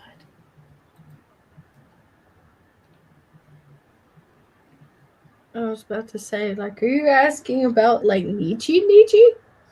Oh, no. And, like, how do you not know who Nietzsche is, Katie? You're supposed to be an author tuber.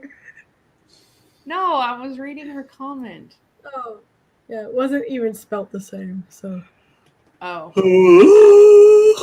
So maybe I pronounced it wrong? Yeah. My No, bad. no, because I mean like. Oh, it's Nietzsche. Nikki. I'm an idiot. I've never seen Nikki spelled like that. My bad. Yeah, I've never seen Nikki spelled like that either. Yeah, because it's not. That's one of those times your parents spelled your name funny to try to make you unique, but they just made asses themselves. Exactly. It's like, oh, so you're ugly and your mom dresses you funny. Damn. Caitlin! Cancelled. Ugh. Caitlin's just out here trying to make everyone our enemy. Project Hollowed Halls. Hollowed. I hollowed her out. So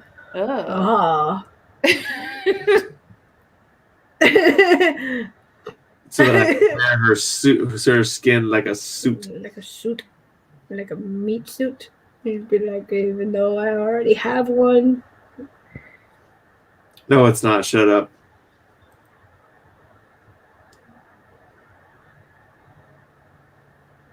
Yeah.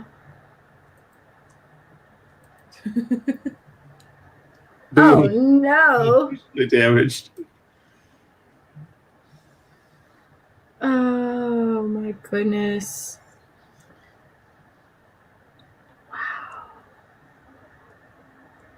I'm just gonna call her Nietzsche for now on. Yeah. It'll be an inside joke. Yeah, Nietzsche. Yes. But we should say it like the the famous philosopher names like niche. Yeah, Nietzsche. Yeah. Ah, yes. Yes. There you go. Yeah. All better. Yep, because it's better. I feel compared to it that way.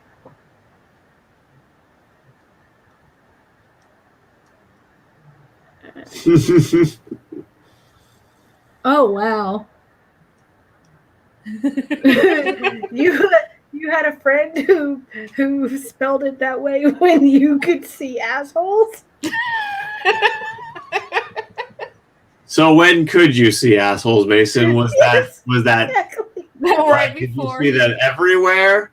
Like was that part of your vision decay? Was you just started seeing assholes? Do you still see assholes, Mason? No. Are there just brown rims in the darkness, Mason? I need to know these things. Yes.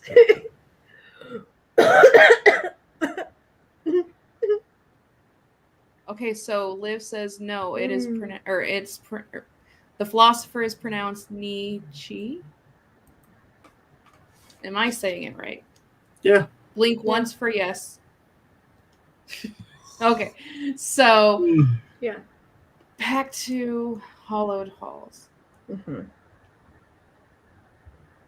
Okay, so the dude's missing a pinky finger. Which hand? Let's make it right. His right hand. Fuck right-handed people. Oh, fuck left-handed people. Yeah, try it with your right hand. Maybe you'll be right. He did. Bump. Huh? Oh, he did. Fuck my life. Be like the other on left. Camera, it's like the other right. left. The other left, Katie. The other left. Okay, so he's missing a right pinky on his right hand. Mm-hmm. Are we actually going with the red hair and green eyes for the girl? Do we decide on that? Yes. So the chick is red hair, green eyes. Mm-hmm. And Caitlin, can you make notes, write down like the Mr. Baby wife and write these down because I need these to continue writing. So I actually need you to make up this. Yep, make up this list. Send it out to us soon. Okay. Yep. Yes, I shall do it. And Nikki. On one of our Saturday lives, when it's like a free-for-all, you should come on when you're free. Should. It would be fun. Yes. Or Nietzsche. I'll just keep doing that. It's the best team to be on. Yes. Wait, are you left-handed too? Yes. Oh, sigh. What? Why is that There's a lot of things wrong with me. There's nothing wrong with being. There's nothing wrong with being left-handed. No, there isn't. And, oh yeah, what's the anticipated word count on this haunted house book? Or you could be like my brother Steven and be ambidextrous and be able to live on land and in water. We're kind of thinking, as Billy, that it's going to fall between like 1 and 2K. We're not totally sure yet. Damn, that's going to be a long ass book. Because I know mine, this is what I'm trying a new way of writing, and I don't know if I can pull it off or not, but I don't want it to be like an actual story. I want it to be snippets of different parts of the days from each family. So like day 1, family 1, 2, 3, day 2, 1, 2, 3, but they're not full chapters. They're just like one scene. Because if I try to write it like an actual book, I'd have to do like a chapter for each family, and that would just be an entire book in itself. What?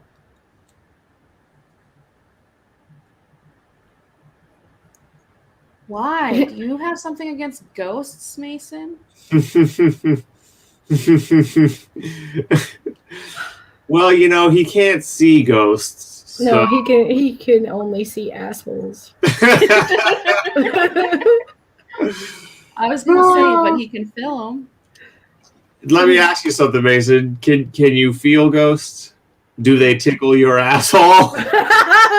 Is that why you don't like them? He just says, "Come inside me and die already." Right? That's Mason's through line, as he wants people to go through his line.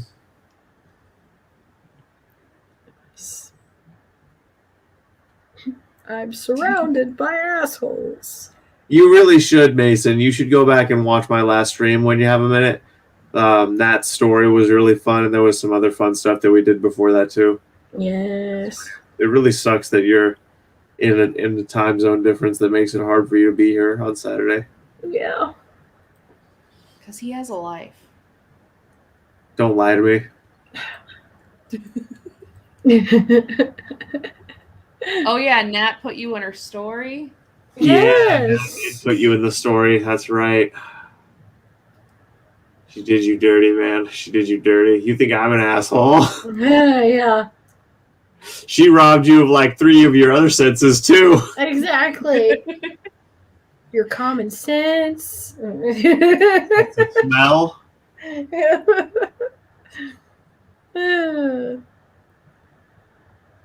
Nope.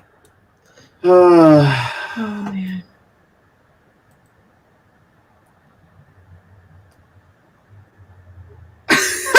Oh my. Well. Oh. Sir. Damn. What a catty bitch. Wow. I was unaware you had a vagina, Mason.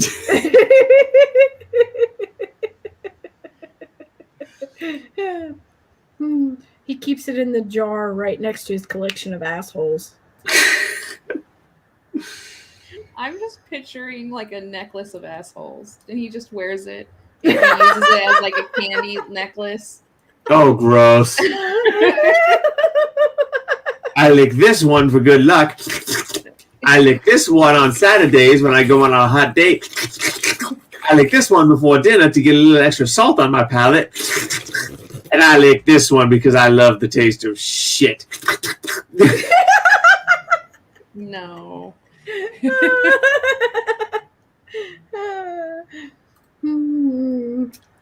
What is with these bots? These bots, man. Video on God, FYI. Video on God.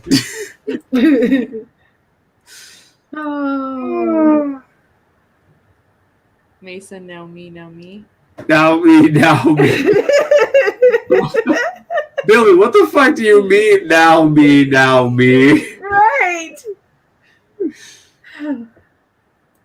Well, I want to be me now, too. I feel empowered.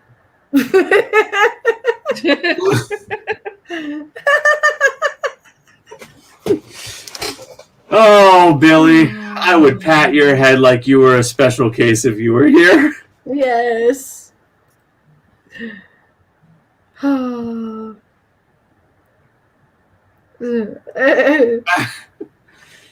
you mean who's Ed Green? It's Ed Gein. He's the guy who was the inspiration for the Texas Chainsaw Massacre dude, and was it Texas Bill or something Bill? Buffalo Bill from Silence of the Lambs. Yes. Yeah, he oh my god, so this dude, he had like a human skull candy dish. He had a lampshade of like faces. He had something, I think, something with nipples. Yeah. And he had a whole suit of his like dead mother, and he would go outside and like dance in his like new meat suit. Fucking weird, but fascinating. Like, I love serial killers. Yeah, like that guy. Because he was kind of he was kind of like that but he was kind of like that Nazi general's wife who would when he became in charge of, I can't remember which stalag it was, but when they were like, they set up a house to live on the stalag, and she would go out and have them line people up, and anybody who she felt like had the best skin or whatever, or interesting tattoos, she would have pieces cut off of them, and they would be tanned and made into lampshades and like leather for journal bindings and all kinds of shit like that. Well, wait, who was this? I've never heard of this. She was the wife of a Nazi, I believe it was like lieutenant or general that was the head of a stalag in Germany during World War II. Okay, so this is gonna sound weird, but I'm like obsessed with World War II and concentration camps and Dr. Mengele. So I'm like, okay, I'm gonna have to look this up. You're gonna have to look this up, because I have an entire book on like the whole. Well, in fact, I have a few actually, like all of the looting and all of those different like obscure facts like that. Oh, I do know, like they went in and they stole a bunch of famous paintings and they stored. Because they made a movie about it. I can't remember what it's called, but they like stole a bunch of expensive shit, and they're like, we're just gonna hide this in this cave. Right. And then once the war's over, there's it's eBay time. there is an entire U-boat with iconic classical art on it that is missing. Oh.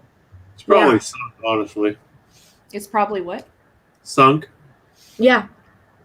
And people have been looking for it for years and years and years. And so a lot of art forgers will try and make it out like, ooh, you know, I knew somebody who found this U-boat, and so now we have all of the art, and you know, try and sell it and stuff on the black market. But I always thought it would be kind of interesting if somebody were to actually find it. Like, how would that even work? Like, say you're like a treasure hunter and you are the one who finds this ship. You're the one who spent your time, your money, your resources to bring up everything that can be salvaged, and you not restore, but you make sure what's good and what isn't anymore. How would that even work? Are you allowed to sell it, or can some government just come in and be like, well, that was stolen, like whatever? I can answer that. So it depends on a few things. It depends on whether or not it's in international waters. If it's in international waters, maritime law applies, and then it's yours. It's yours.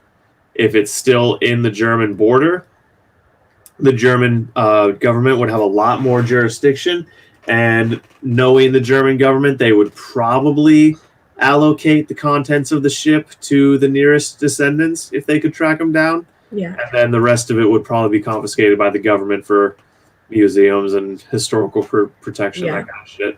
Yeah.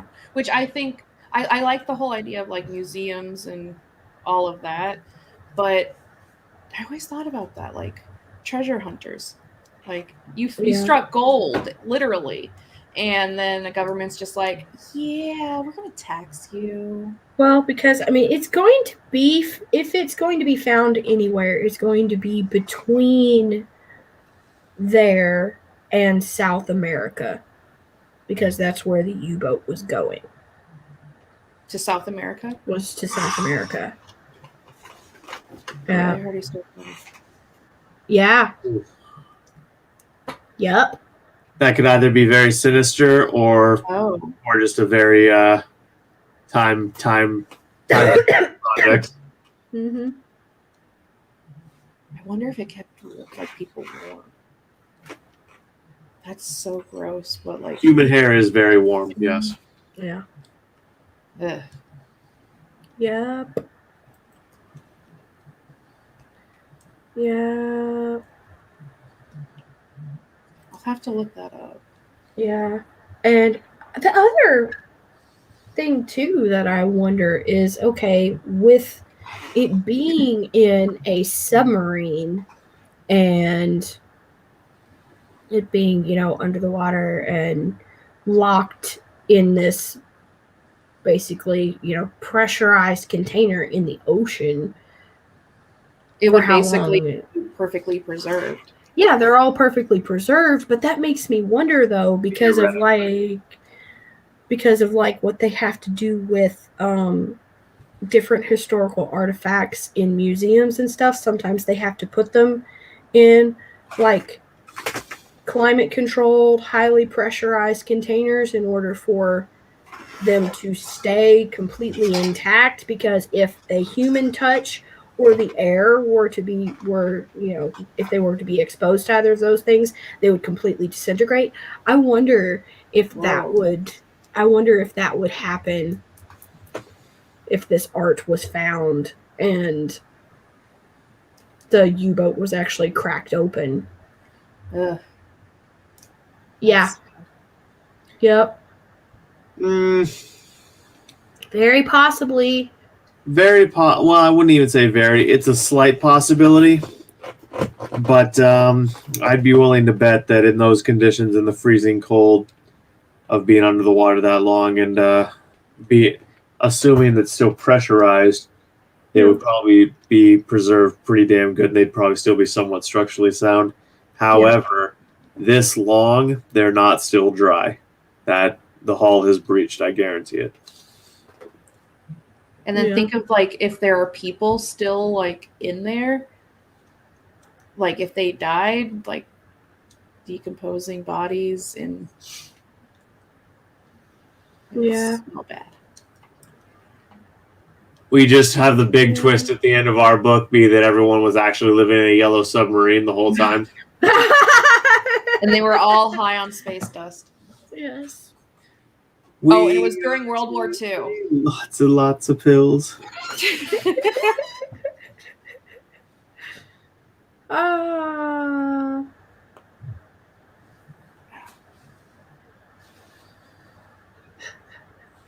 So, okay, back to right hand pinky for the dude, green eyes, red hair for the lady, and then the baby.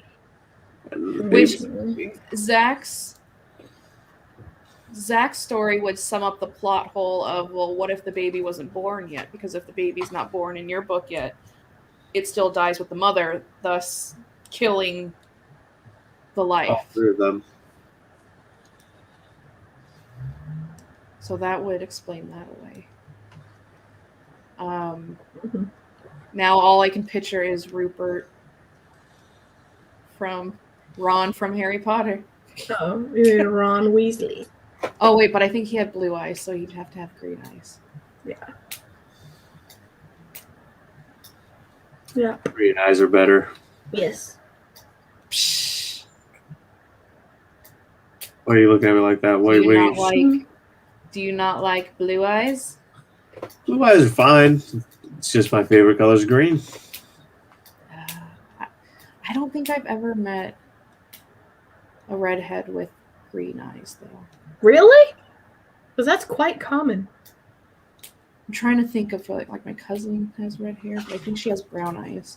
Especially if you go to Ireland, it's quite common. Well, I know blue eyes and red hair is very uncommon, like 1%. So I'm like a fucking unicorn. Wow. Yes. That is quite the genetic anomaly. Zach likes red hair and red eyes. Zach likes What? basically. Pretty much. We did not say red eyes, okay? Yeah, but see, I like natural things, Mason. I don't like imitations. So you need to find yourself a natural redhead with natural green eyes. And you said you also like girls with high voices, so just Not necessarily. make her suck some helium before she talks to you. She doesn't have to have a high voice. What her voice sounds like isn't the biggest deal to me as long as she's not, calling me nasty names. You don't like to be belittled? No. Can't say I do. Who does? Hey, some people get turned on by that. I was going to say they're out there. Yeah, but they're... Like I do want an anime girlfriend. Oh my god! If I could just have a waifu, that would be the best ever. So you just want to bring an anime girl to life?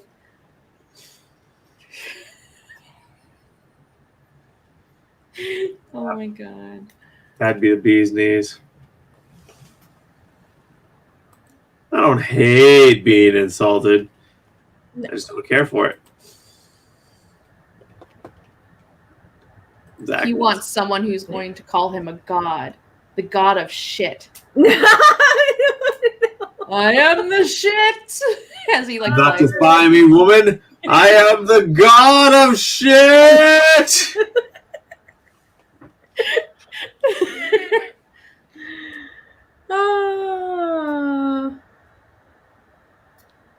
Oh, wow. Seriously? That's beautiful. That's very interesting. Kate Was that just part of the fell in love. reason your eyes had the That issues is they did, sir? gorgeous.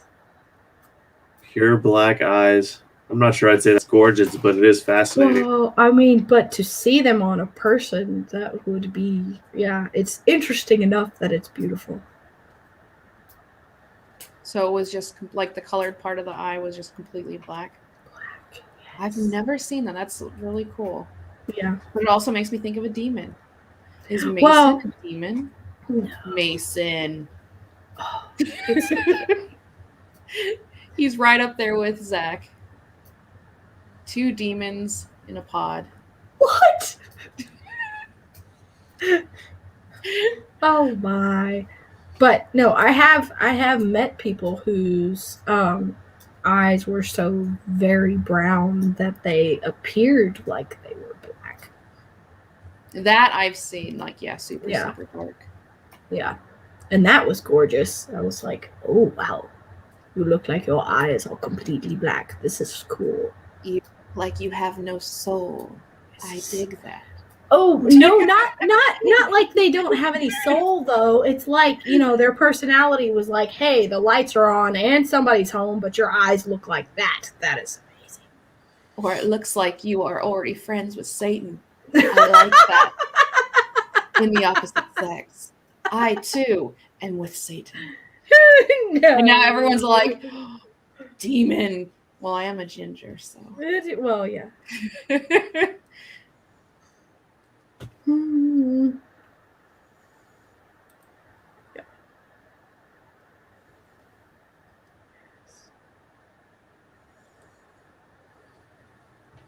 Yes.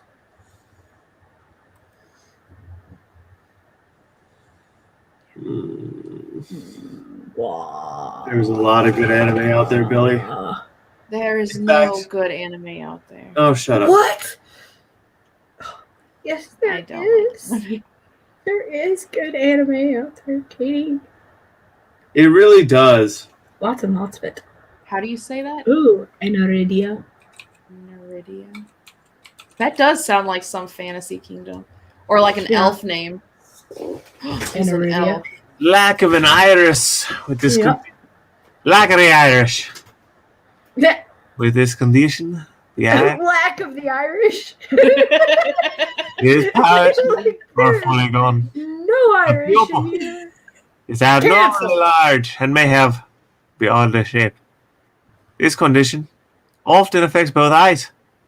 It can also affect the cornea, anterior chamber, lens, retina, And and your optic soul. nerve. Windows are how one sees the soul eye. Yep. Look into his eyes and you'll see a little leprechaun. There's a little Irish in you. Okay. So back to the story. Look at the Irish. Luck of the Iris. Ha ha ha ha ha. Ha ha. Ha ha. Oh, I like it. I see a bar moon horizon. I see trouble on the way. Yep. Oh, get back here, you fucking leprechaun. How dare you take my gold? Oh, There's no. a rainbow on the rise. Don't you fucking put that rainbow on the rise. Well, thanks for hanging out. Aww. Yeah. Best wishes pages. Yes. I was actually thinking about saying we should wrap up anyways because that's 2 hours. That we got a good chunk of the outline thing done. I need to eat something before I go to work. That isn't an otter pop. Well, guys, Yes. I have a live on my channel at 4:30. So I know, Zach, you're going to work. Caitlin, if you're free, you're more than welcome to come hang out. I don't know how your day's looking. But I'm doing a writing stream with my friend Laura. Okay. At 4:30 on 4:30 my time. Your time? Okay. Yes. Okay. Because she's in Florida, so I think it's 7:30 her time. Okay. Okay. I do have a phone meeting with a possible investor at 4 specifically, but if we get off before then, if you wanna I can just drop you the link. If you wanna drop me the link, I can pop in. And Zach, if you want to make a little like, hey guys from the gym, you can. I have a big section of no clients, so I'll I probably don't want you to feel like that or anything. Because we're all together. Oh no. Yeah. And now you just Sorry. don't see Anything but assholes. Mason, and That's terrible. Can't they take eyeballs from someone who's deceased and give them to you? Yeah. No, I think they take the corneas and give them to you. Well, but he needs the whole eye. Oh my god. What about cyborg eyes? Nah, they haven't perfected those yet. Like Yeah. Gwen They're eyes? trying. I mean, you can turn into like the real life cyborg tinkerer. They are attempting to tell me a story. I didn't even know you were here. I'm going to look that up and perhaps. It's called I don't even know how to say that. Higurashi. Yeah. Higurashi when they cry. Is it just like people making people cry? No, pretty sure that's what it is. I mean, she said, or I don't know if it's girl or a boy, but they said it's kind of twisted. I think Katie would enjoy it. I like twisted. I think there's a lot of animes that I think you would enjoy, Katie. Japanese murder mystery is what it is. Ooh. There are a lot, dude. Katie would really like Elfin Lied. She would love Elfin Lied. That's right up her alley. Yeah. Maybe one day. There's other good ones too. She'd probably also really like if she could get past the giant battling robots. She'd probably really like. What's the one with the angels, Caitlin? Oh, he said nope, not possible. Not sure why. Damn those bastards. I say it is, and they're just not willing to try it. Yeah. Because if from the donor body they took the eye and the optic nerve, I don't see why there's any reason they couldn't hook that up. As long as there's any optic nerve left in your head. Yeah. It probably has some like scientific explanation. I'm sure they do, but they're fucking doctors now. Oh my god, I just thought like what if oh god, that's so fucked up though. What if you took ping pong balls?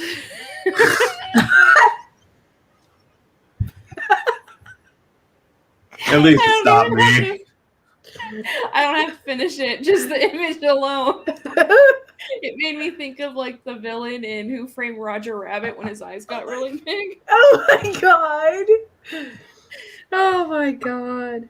Oh, that's almost like this old guy that I used to know at the retirement home that Mom used to work at. He had a glass eye, and you could not for the life of you tell, like, just to meet him, you couldn't tell that he had it at first, except until after like he popped it out and cleaned it and put it back in.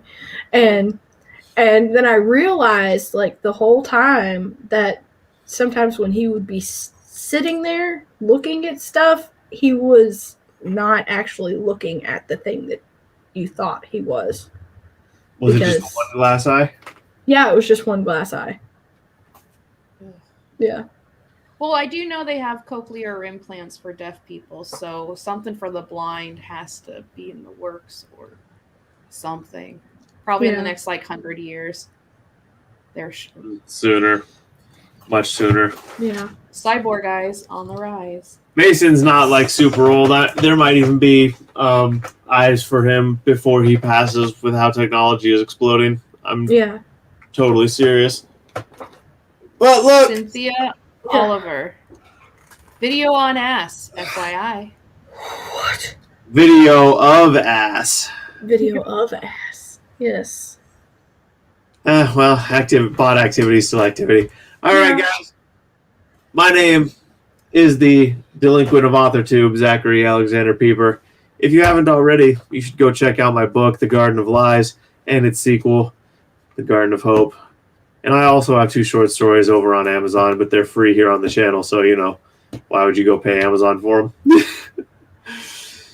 them? Check out my friend Katie, or Caitlin. That's Katie. That's Caitlin. Check out Caitlin over on her channel, Right Around Interrupted. She also has books that are available on our website, which is adventurouspublications.com. Go subscribe to Katie's channel, and if you are in need of an editor, pay her to do that for you. Yes. And I also have a book up on Wattpad for free if you want to see if my writing sucks or not. My first drafts are up there. Yep. All the info's on my channel. You said first drafts. First drafts. First draft. You're like, I want you to go see if it sucks, but it's a first draft. So. Oh yeah, I'm never gonna put my like professionally edited stuff on there. Like, no, I'm gonna put that on. Right? Why the fuck would you? Yeah. Alrighty, and hey, in case I don't see you, good afternoon, good evening, and good night. What is that from? Truman Show. Okay. Yes. Bye, guys. No, you have to end the stream.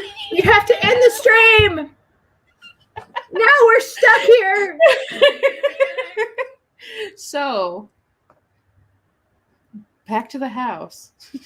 Holy shit, man. I mean, we can exit out, but But then it's gonna I hit the wrong button Yes! again.